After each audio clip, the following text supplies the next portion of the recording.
वो शुभ दिवस था, इसलिए वो अपने पुत्र के साथ महाराज दुष्मंत के राज्य में आ पहुंची। राजा के साथ बिताए अपने जीवन की सभी क्षणों को अपने मन में संजोए वह प्रतीक्षा कर रही थी कि कब राजा उसका स्वीकार करेंगे। लेकिन ऐसा हुआ नहीं। सबके आश्चर्य के बीच राजा ने उसे और उसके पुत्र को स्वीकार करने से मना कर दिया। आखिर कौन थी वह स्त्री और क्या संबंध था उसका राजा दुष्मंत के साथ? यही है आज की श्रीमद् भागवतम कथा, जिसे हम सुना रहे हैं श्रीमद् भागवतम के 9वें स्कंद के 20वें अध्याय से।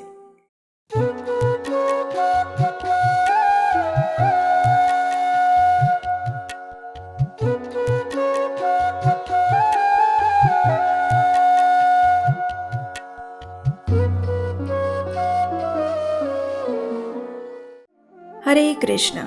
श्रीमद् भागवतम कथा श्रृंखला के पिछले अध्याय में हमने महाराज ययाति और उनके पुत्र राजा पुरु की कथा सुनी। राजा पुरु के वंश में आगे चलकर 15वीं पीढ़ी में रेभी नाम के एक महान राजा हुए। उनके पुत्र थे राजा दुष्मंत। एक समय वे शिकार खेलते खेलते वन में काफी दूर तक चले गए। राजा अत्यंत थक चुके थे और विश्राम का स्थान ढूंढ रहे थे। उतने में उन्होंने देखा कि पास में ही कण्व ऋषि का आश्रम था, इसलिए राजा ने उस आश्रम में प्रवेश किया। लेकिन आज उस आश्रम में उनके जीवन की एक अत्यंत सुंदर और महत्वपूर्ण घटना उनकी प्रतीक्षा कर रही थी। उस आश्रम के अंदर एक अलौकिक तेज और शांति थी। जैसे ही राजा ने प्रवेश किया तो उन्होंने वहाँ एक अत्यंत सुंदर युवती को देखा। उसकी अंग कांति से संपूर्ण आश्रम आलोकित हो रहा था। उसके सुंदर स्वरूप को देखकर राजा उसी क्षण उससे आकर्षित हो गए। उन्होंने उस युवती से पूछा, हे कमल नयनी,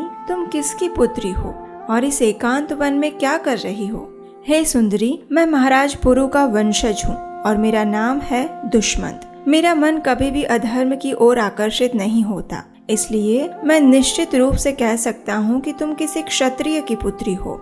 ये सुनकर उस युवती ने कहा, हे राजन, मैं ऋषि विश्वामित्र की पुत्री हूँ। मेरा नाम शकुंतला है। मेरी माता मेनका मुझे इसी वन में छोड़कर चली गई थी और उस समय महर्षि कण्व ने मेरा पालन पोषण किया। अपने जीवन के विषय में मैंने उन्हीं से सुना है। हे राजन, कृपया आसन ग्रहण करें और हमारा आतिथ्य स्वीकार करें। यदि आप चाहें तो यहाँ विश्राम कर सकते हैं। कृपया आप मुझे बताएं कि मैं आपकी क्या सेवा कर सकती हूँ। शकुंतला के इन मधुर वचनों को सुनकर राजा दुष्मंत ने कहा, हे सुंदरी शकुंतला, तुम्हारा आतिथ्य निश्चित ही तुम्हारे वंश के अनुकूल ही है, परंतु इसके साथ ही तुम्हें ज्ञात होगा कि क्षत्रियों की पुत्रियों को अपना मन चाहा वर चुनने की स्वतंत्रता होती है। वास्तव में राजा इस प्रकार कहकर शकुंतला के मन के भावों को जानना चाहते थे। जब उन्होंने शकुंतला को स्वयंवर का सिद्धांत बताया तो शकुंतला ने भी इस बात का स्वीकार किया, क्योंकि मन ही मन वह भी राजा दुष्मंत से आकर्षित हो चुकी थी। उसकी मुख सम्मति को देखकर राजा अत्यंत प्रसन्न हुए और दोनों ने अपनी इच्छा से विवाह करने का निर्णय किया। राजा दुष्मंत वैदिक विधि को जानते थे, इसलिए उन्होंने प्रणव मंत्र का उच्चारण किया और फिर दोनों ने गंधर्व रीति से विवाह संपन्न किया। अमोघ वीर्यो राजर्षिं महिष्यां वीर्यमादधे श्वो भूते स्वपुरं यातः कालेन सुतसासुतम्। अर्थात राजा दुष्मंत, जिन्होंने आज तक कभी व्यर्थ ही वीर्य स्खलन नहीं किया था, उन्होंने उसी रात्रि शकुंतला के गर्भ में अपना बीज स्थापित किया और अगले दिन प्रातः वे अपने महल लौट आए। कुछ समय बाद शकुंतला ने उस बीज से एक अत्यंत तेजस्वी पुत्र को जन्म दिया। कण्व मुनि ने उस बालक का जात कर्म संस्कार किया और उसे नाम दिया भरत, जिसके नाम से आज हमारे देश का नाम भारत पड़ा।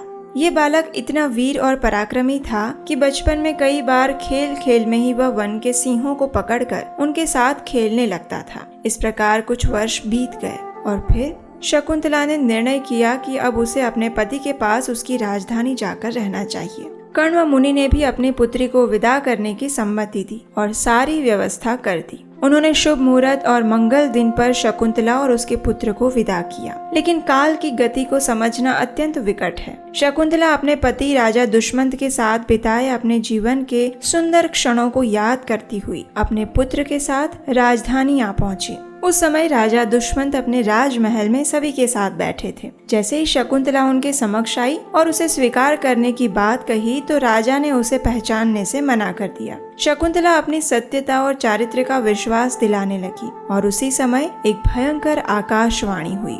उसने कहा, माता भस्त्रा पितुः पुत्रो येन जातः स एव सः भरस्व पुत्रं दुष्मन्त मावमंस्थः शकुन्तलां रेतोधा पुत्रो नयति नरदेव यमक्षयात् त्वं चास्य धाता गर्भस्य सत्यमाह शकुन्तला। हे महाराज दुष्मंत, वास्तव में पुत्र अपने पिता की संपत्ति होता है और वही उसे यमराज से मुक्ति दिलाता है। वैदिक सिद्धांत के अनुसार पिता ही पुत्र के रूप में पुनः जन्म लेता है। इसलिए तुम इस बालक का भरण पोषण करो, अपनी पत्नी का तिरस्कार मत करो। शकुंतला सत्य बोल रही है और ये तुम्हारा ही पुत्र है।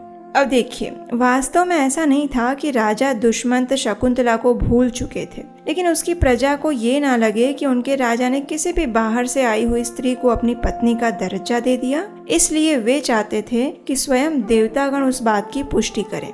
इसलिए जब देवताओं ने शकुंतला और दुष्मंत के संबंध की पुष्टि की तो फिर उन्होंने अत्यंत हर्षपूर्वक शकुंतला और उसके पुत्र भरत को स्वीकार कर लिया। संपूर्ण राज्य में अत्यंत हर्ष और उल्लास का वातावरण छा गया और इस प्रकार नन्हा सा भरत अब अपने पिता की छत्र छाया में बड़ा होने लगा। उसे हर प्रकार के शस्त्र और शास्त्रों का ज्ञान तथा शिक्षा दी गई। संस्कारों में वह अपनी माता और पिता के कुल का प्रतिनिधित्व करने वाला बना। और आगे चलकर उसके जीवन में क्या क्या प्रसंग घटित हुए उसकी चर्चा हम आने वाले अध्याय में करेंगे।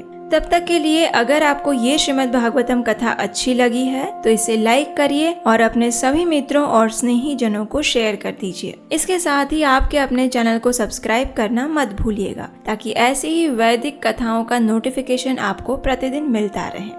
उपदेशाष्टकम की ओर से आध्यात्मिक संदेश प्राप्त करने के लिए आप हमारे व्हाट्सएप चैनल के साथ भी जुड़ सकते हैं। अगर आप भी इस वैदिक कथा के प्रचार में सहायता करना चाहते हैं तो आप हमारा मेंबरशिप ज्वाइन कर सकते हैं, जहां हम आने वाले प्रत्येक त्योहारों और वैदिक कथाओं के विषय में विस्तार से जानकारी साझा करेंगे। इन दोनों का लिंक नीचे डिस्क्रिप्शन बॉक्स में दिया गया है। तो चलिए आज के श्रीमद् भागवतम कथा यात्रा को यहीं पर विराम देते हैं और हम आपसे मिलेंगे बस कुछ ही समय में इसी कथा की अगली कड़ी के साथ। तब तक के लिए परम भगवान श्री कृष्ण के दिव्य नाम, रूप, गुण और लीलाओं का स्मरण, श्रवण और पठन करते रहिए, क्योंकि वही हमारा एकमात्र आश्रय है।